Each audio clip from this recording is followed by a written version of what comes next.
Now at 6 o'clock, 2 deadly crashes on Powell Boulevard in the span of 12 hours. More details coming up in our local headlines. Plus, I'm here, however, to talk about the monkey in the room.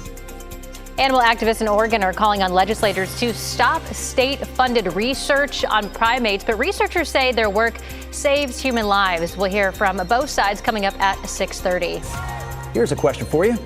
Who wants to own a basketball team, an NBA basketball team? More specifically, our NBA basketball team. It's going to cost you about $1 billion. The Blazers are for sale. What it all means as we kick off the 6 o'clock hour. Sunrise right now.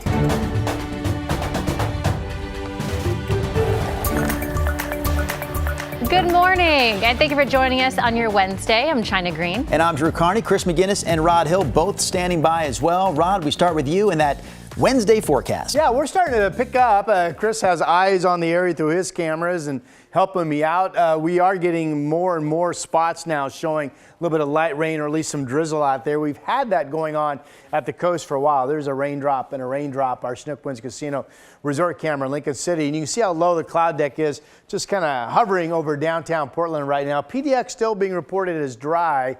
51 degrees, but good idea to have a rain jacket on this morning. Again, anything from misty spots to some light showers picking up, we think, in the next hour to two.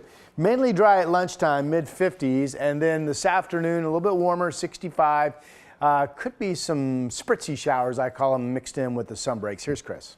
Thanks for that. Let's pick it up on the east side. Speaking of PDX, I-205 northbound, photojournalist Chad Dehart manning the wheel here of Drive 8. They're heading north up into Clark County over the Glen Jackson Bridge. North and southbound 205 look good on that side. It's down Highway 26 looks good as well. No major trouble there. Door number 3 takes us down to the Wilsonville area. And I think to Rod's point, if you look closely here, it looks like maybe there's a little mist in the air. No problems, though. The I-5 drive is zipping right along. And guys, a quick check at the drive times. We're at a speed limit clip or better across town right now. All right, thank you, Chris. Let's get back to our top story this hour. A fatal crash late last night on Powell Boulevard in Gresham. It is the second fatal crash on Powell in the span of 12 hours. Gresham police are investigating, but they believe excessive speed was a factor. Police say that they responded to the crash involving one car at about 11 o'clock last night. There was one person inside that car. That person died. Police haven't released the name. Another crash on Powell, several miles from this morning's incident, took the life of a motorcyclist yesterday afternoon. Portland police say it happened near Southeast 80th and Powell, involving a motorcycle and a van. The motorcyclist was taken to the hospital with serious injuries and later died. Police say the driver of the van is cooperating with the investigation. Meanwhile, a few miles away in Southeast Portland, police responded to a possible shooting at Southeast 174th and Powell. This call came in just before midnight last night. We know an ambulance took someone from the scene to the hospital. We reached out to Portland police for more information about this and are waiting to hear back. In an update, authorities have released the names of those involved in a deadly stabbing by a Clark County Sheriff's deputy last week. The deputy is Bryson Layton, who has been with the Sheriff's Office since 2023. Layton stabbed 54-year-old Mark Fogel, who authorities say was in custody and suspected of drunk driving. Investigators say Fogel reached for the deputy's gun before the deputy stabbed him. The medical examiner says that Fogel died from multiple stab wounds to his torso. Deputy Layton is now on critical incident leave. Washington's Office of Independent Investigations is looking into the case. Meantime, the driver accused of sideswiping a motorcyclist last week on Highway 26 in Beaverton has been charged with attempted murder. That's on top of the charges he already faced, including assault and reckless driving. Quick warning here, we are going to show you the full video of the crash. Keep in mind, the man on the motorcycle somehow managed to escape without any major injuries. Standing behind glass in Washington County Court Tuesday, Samir Pizzotto-Filho faces a new charge of attempted murder.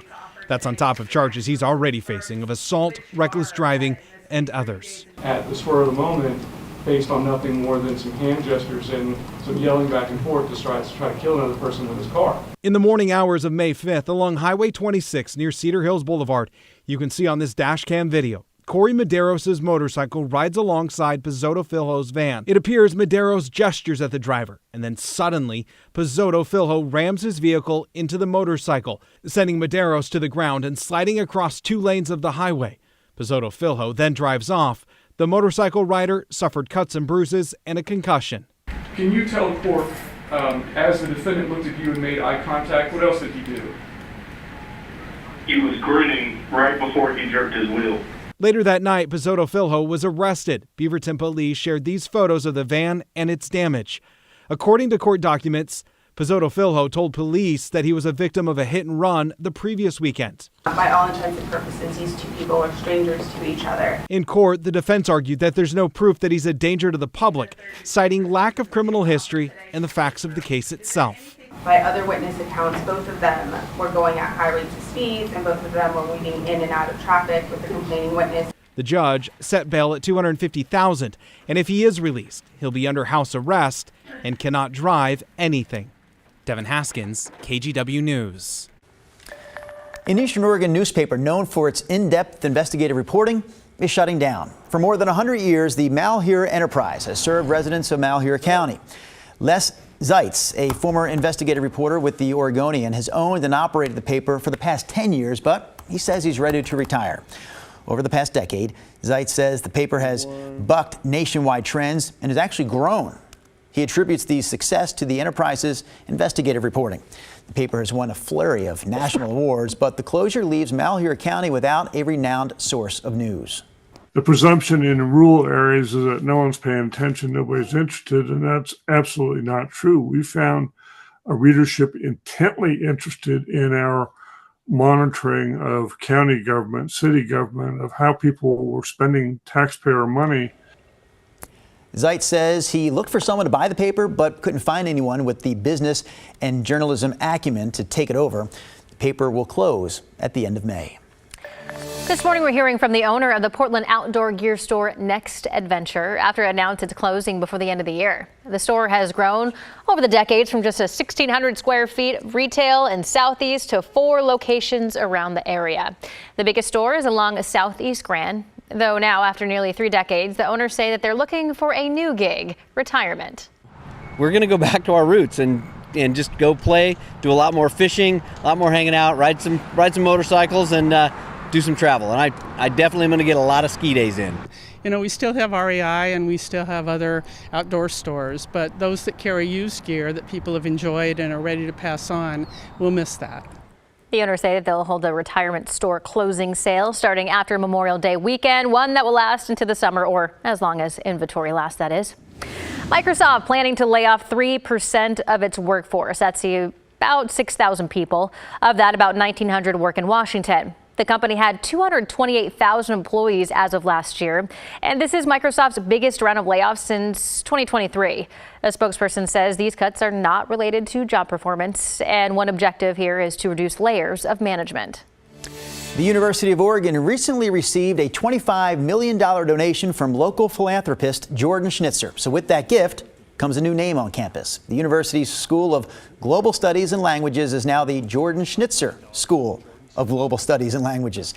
The donation gives the school the ability to add more professors, academic conferences, research opportunities, and scholarships. Here's what Schnitzer had to say about his gift. If there's anything that'll help make a difference down the road, it's having informed young people that realize they need to wake up every day like all of us do and have that passion to make the world a better place. Schnitzer himself is a University of Oregon graduate, class of 1973. And now we move over to a University of Missouri graduate, Rod Hill, class of 1985. Oh, I was going to guess 6. 85, yeah. 85. That explains the green tie Mr. Schnitzer had on, by the way. Yeah, the U of O pin he had as well. Yes, U of O grad there. All right, downtown Portland, we have a solid deck of low clouds. We are getting reports, or we're seeing them in some of our cameras. Some light moisture, misty weather mostly is what we're noticing so far out there. So rain jacket morning to keep the mist off of you if you're going to be outdoors for a little bit. 51 degrees in Portland. The cloud deck is up and down the valley. Here's looking out from the Oregon Garden Resort down in Silverton. You can see the solid low cloud deck there. Temperatures are generally upper 40s to about 50, kind of where we've been lately, right? Happy Valley a little bit cooler at 46. It's 51 out in Hillsboro this morning. Everybody's reporting cloudy skies. 50 in Salem and 51 degrees down in Albany. Futurecast at 7 this morning. Loves where you see the green, a little bit of light moisture coming through. Again, could be a bona fide light shower, or I think the odds are favoring more that it's mist or drizzle out there, the real tiny little water droplets. And then this afternoon, still a shower chance as we open up partly sunny skies. Most of us today are either going to see just a trace of moisture or just barely measurable. Not a lot in the rain gauge. Forecast highs at 5 o'clock this afternoon. No rain chance out in the southeast. Burns, you'll be dry, 56 degrees. No rain chance in Central Oregon either. This shows you folks in Madras at 60. The gorge is cloudy and there could be some light showers, especially in the west end. 62 in Salem later today. We do have misty weather being reported up and down much of the coast. Temperatures this afternoon will hold in the 50s. Portland 65. Tomorrow it's dry in the morning, then that period of what could be not showery but widespread light rain coming into the area for several hours. 62 the high, that's afternoon into evening. A mainly dry Friday, the likely numerous showers on Saturday we've been talking about. And then right now Sunday looks like it dries out after that. And that of course is your 7-day forecast. Thank you, Rod.